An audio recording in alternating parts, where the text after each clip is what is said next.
Hey everyone, I'm Julian Shrago, brewmaster and co-owner of Beachwood Brewing in Southern California, and I'm here with your craft beer and brewing tip of the week.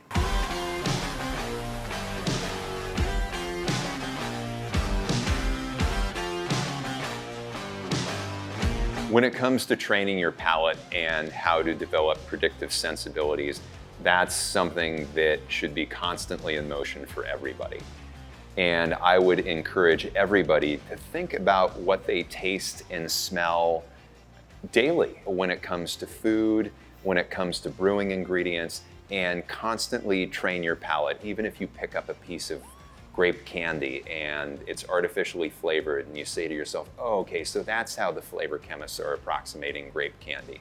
And that will help you reference certain ingredients for your own palate and help you predict where things are going to end up in the process. But with brewing, it's really important to taste everything at every step along the way.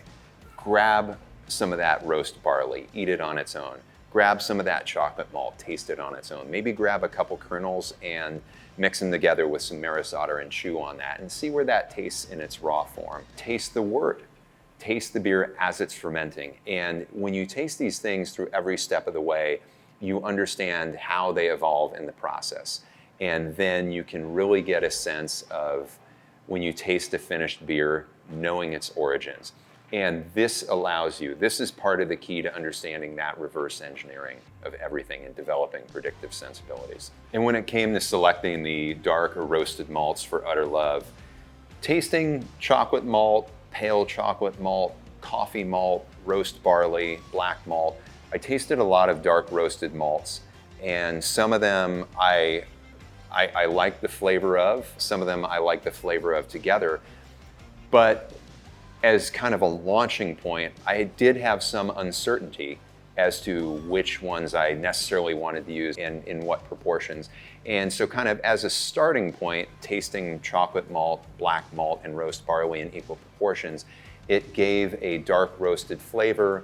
It had a little bit of an edge, but it wasn't so overwhelmingly roasty.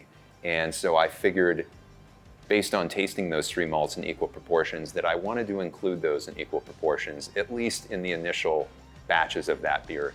Ultimately, that ended up translating to where I wanted that beer to land in the finished product.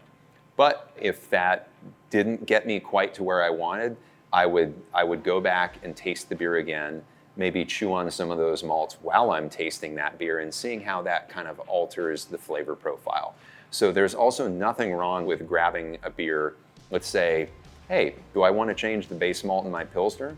Maybe you could go ahead and brew an entire new batch of Pilsner and taste that malt in the new batch of Pilsner. Or you could maybe take a couple sips of Pilsner and chew on a couple kernels of a different base malt and see, okay, that's how these flavors are working together. So experimentation, trying things in their raw form and their intermediate form is super valuable, but it was really valuable when it came to Utter Love and choosing those dark malts in that beer. To learn more about brewing award-winning beers in unfamiliar styles, click the link below.